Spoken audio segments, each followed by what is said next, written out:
안녕하세요. 피셔인베스트 피셔입니다. 자, 오랜만에 우리 구독자님들 이벤트 하나 하고 가겠습니다. 오늘 이벤트한 제품은 니치크 향수입니다. 근처 매장에서 한번 보셨을 텐데요. 니치크 향수는 비싼 광고비 대신에 그 돈으로 프랑스 전문 조향사들과 최고급 유럽 향료에 투자해서 만든 향수라고 합니다. 이벤트 참여 방법은 인스타그램에서 니치크를 검색을 하세요. 팔로우를 하신 다음에 게시물을 본인 스토리에다가 갖다가 올려주시고 우리 니치크 오피셜 태그와 피셔인베스트 태그를 달아주시면 되는 건데 10분 추첨해서 향수를 선물로 보내주신다고 합니다. 그러니까 좀 어렵죠? 그러니까 인스타 하시는 분들은 바로 알아들으셨는데 그래서 댓글로도 방법을 적어드릴 테니까 그래서 꼭 참여하셔서 받아가시기 바랍니다. 이거 제가 돈 받고 하는 건 아니고요. 우리 구독자님 중에 홍보가 필요하시다고 저에게 메일을 주시면 제가 그냥 해드리는 겁니다. 그래서 혹시 홍보 필요하신 구독자님들 이거 다 무료로 제가 도와드리는 거기 때문에 메일 주시면 해드리겠습니다. 뭐 서로 돕고 사는 게 세상 이치겠죠. 이제 본론으로 들어가겠습니다. 우리 채널의 구독자님들은 다 아시겠지만 모든 근거와 전망은 이전 영상들의 논리와 전부 다 이어지는 겁니다. 최근에 이제 원자재 가격 그리고 인플레이션을 제가 전망을 할 때 말씀드린 것이 있어요. 바로 바이든 형의 인프라 투자 합의가 어떻게 되냐 요 여부였거든요. 지난달 영상과 또 바로 어제 영상에서도 설명을 드렸었는데 경기 회복 과정에서 이제 테이퍼링 이슈가 지금처럼 이렇게 나오면 우선 단기적으로 달러 강세와 원자재 가격이 하락했던 이런 역사가 지난 2004년도 그렇고 2013년에도 반복이 되어 왔다 이렇게 말씀을 드렸어요. 그래서 앞으로도 그렇게 되지 않을까 전망을 드렸는데 일단 이번에도 마찬가지로 원자재 가격이 하락하고 달러가 강세가 나왔죠. 그럼 이제 앞으로 원자재 가격이 어떻게 될까 뭐 인플레이션은 어떻게 될까 이 부분이 굉장히 중요한데 이 부분에 대해서 이제 어떻게 말씀드렸냐 지난 2004년 이후에는 중국의 인프라 투자가 있었죠. 그러다 보니까 원자재 가격이 약간 조정을 보인 다음에 계속 상승을 했던 역사가 있고 그러나 이제 2013년 이후에는 별다른 이슈가 없었기 때문에 원자재 가격이 계속 하락했다. 그래서 앞으로 미국의 인프라 투자가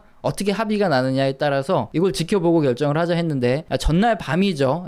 미국 민주당과 공화당이 앞으로 5년간 9,730억 그리고 8년간 1조 2천억 달러를 투자하는 계획에 합의를 했습니다. 물론 증세는 없고요. 앞으로 원자재가 많이 쓸 수밖에 없어요. 그러니까 당연히 원자재의 가격 흐름은 어떻게 될까요? 중장기적으로 우상향할 가능성이 높겠죠. 그런데 제가 만약에 지금부터 명확하게 말씀을 드리지 않으면 원자재 가격이 지금부터 2배, 3배 막 단기에 팍팍 오르겠구나 아니면 중장기적으로 그냥 쉬지 않고 계속 오르겠구나 이렇게 생각하실 수도 있기 때문에 지금부터 설명드리는 이 부분은 꼭 확인하시고 만약에 원자재를 뭐 투자하거나 관련주에 투자하실 땐 꼭 한번 이 부분은 생각해 보시기 바랍니다. 그림은 뭐냐면은 대표적인 원자재 지수인 CRB 인덱스입니다. 여기 아니에요. 우선 그림 보시면은 지난 2004년 이후에 2007년까지 금융위기 전까지죠. 중국발 인프라 투자가 있었습니다. 이때 원자재를 막 블랙홀처럼 흡수를 했어서 원자재 슈퍼사이클이 왔던 것을 볼 수 있고요. 마치 욕과 같은 CRB 원자재 지수의 구성을 보면 그림과 같습니다. 토탈로 얘기를 드리면 오일, 내추럴 가스 뭐 이런 거 가솔린 뭐 이렇게 해서 에너지가 39%, 그 다음에 콩, 뭐 설탕 뭐 이런 거 해가지고 농산물이 한 41%, 그리고 나머지 귀금속이 7%, 산업용 금속이죠. 이게 13%가 이 지수의 구성 항목입니다. 근데 사실상 에너지와 농산물을 합치면 지수의 80%를 차지하고 있어요. 그렇기 때문에 원유 가격이 올라간다거나 농산물 가격이 같이 올라가면 CRB 원자재 가격 지수가 올라갈 수밖에 없습니다. 일단 뭐 농산물 가격 올라가는 건 뭐 여러분 많이 아실 테고 지금 이제 그림으로도 이렇게 보여드리는 것처럼 가격 많이 올랐죠. 그 다음에 문제는 뭐냐면 원유예요. 바이든이 인프라 투자 통과 요 뉴스를 보고 원자재 지수를 보여주면서 자 봐라 과거 CRB 원자재 지수가 중국발 인프라 투자가 있었던 시기에 거의 450 이상으로 올라가는 거 딱 보이지 않느냐. 여기서부터 원자재가 2배는 더 오를 수 있으니까 여기서 매수하고 뭐 몰빵 질러라 이렇게 설명하는 전문가도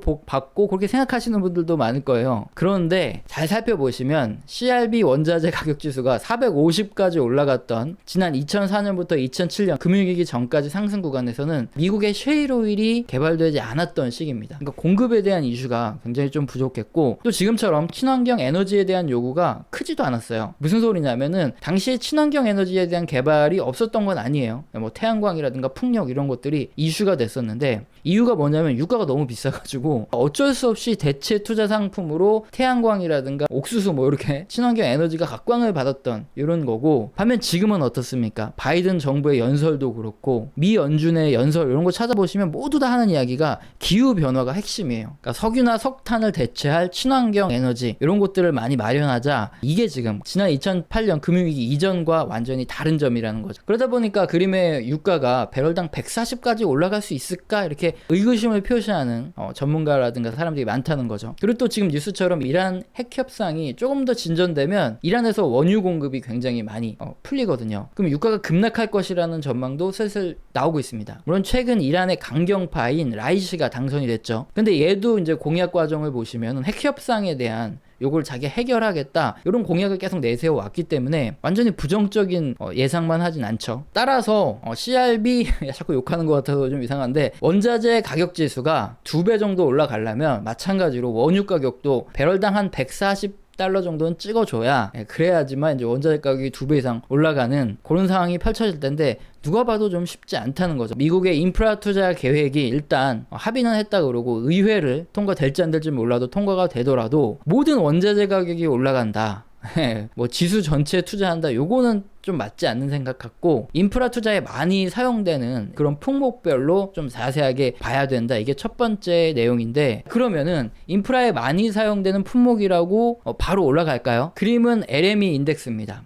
이게 뭐냐면은 인프라에 많이 투자되는 이런 산업용 금속이죠. 알루미늄, 구리, 납, 니켈, 주석, 아연 이런 것들을 구성 요소로 하는 런던 금속 거래소의 인덱스, 이게 바로 LME 인덱스라고 하는데요. 이 지수도 마찬가지죠. 지난 2004년 이후에 원자재 슈퍼사이클 구간에서는 가격이 정말 뭐 미친 듯이 2배로 탁 튀어오르는 걸 볼 수 있지만, 지난 2013년 이후에는 오히려 하락하는 흐름이 나왔죠. 구성 항목을 보면 알루미늄이 한 42.8%, 구리가 31.2%를 차지합니다. 가장 많이 쓰이는 산업용 금속인데, 사실상 이렇게 알루미늄과 구리 가격이 80% 이상으로 가장 가격에 영향을 크게 주는 이런 지수죠. 그럼 인프라 투자가 합의를 했으니까 앞으로 구리 가격이나 알루미늄 가격이 뭐 여기서부터 막 2배, 3배 계속 쉬지 않고 오르겠네? 이런 생각을 하실 수도 있지만, 일단 그림처럼 구리 가격 그리고 알루미늄 가격은 한참 올라와 있는 상태입니다. 그리고 슈퍼사이클이라든가 고시기보다 고시기 고점은 지금 넘어서기도 했고 꽤 많이 올라오기도 했죠. 지금 그래서 LME 인덱스를 보시면은 이미 과거 슈퍼사이클의 고점에는 어느 정도 와 있어요. 근데 뭐 그때 당시 대비해서 지금 뭐 물가가 얼마고 돈이 얼마나 많이 풀렸는데 지금보다는 돈 풀린 만큼 더 올라가겠지, 뭐 그렇게 생각할 수도 있지만, 그림처럼 원자재 가격은 뭐 꼭 돈에 의해서만 결정되는 건 아니죠. 그러면 최근에 구리라든가 알루미늄 가격이 왜 이렇게 올라갔냐? 코로나로 인한 생산 차질이 있었죠. 그리고 수요가 갑자기 증가를 하면서 가격 상승이 있었고요. 이에 따라서 이 원자재를 생산하거나 아니면 가공하고 유통하는 기업들이 재고를 가장 많이 쌓아둔 시기입니다. 이걸 가수요라 그러거든요. 이게 원인이 돼서 지금 현재 가격이 크게 올라 있고, 또 운송도 잘 되지 않으니까 당연히 가격이 좀 올라 있는 상태죠. 물론 바이든의 인프라 투자 계획도 이 가격에 상승하는데 한몫하고 있습니다. 왜냐면은 인프라 투자 얘기가 하루 이틀 전에 나온 게 아니라 작년부터 나왔던 얘기잖아요. 그러니까 사람들은 어느 정도 알고 있는 이런 호재였기 때문에 원자재 시장에 당연히 이 기대감이 반영이 돼 있죠. 그리고 6월 FOMC죠. 미연준의 결과를 보시면 아시겠지만, 다수의 전문가들과 미연준에서도 올해 상반기 인플레이션이 피크를 찍고 하반기 둔화될 것이다, 이렇게 예측을 하고 있어요. 그러니까 원자재 가격 또한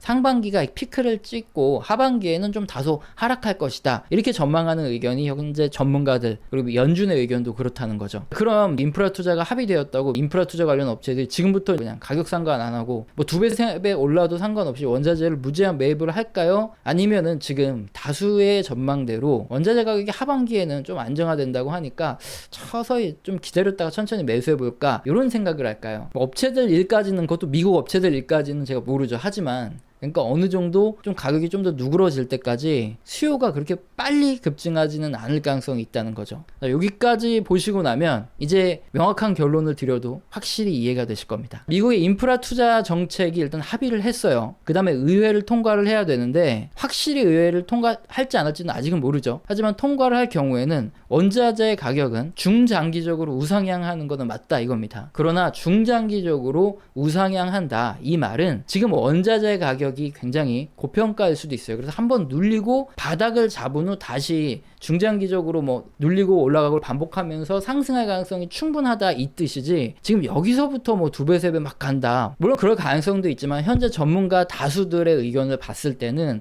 한번 눌렸다가 중장기적으로 우상향할 가능성이 있으니까 이걸 주의하라 이거거든요.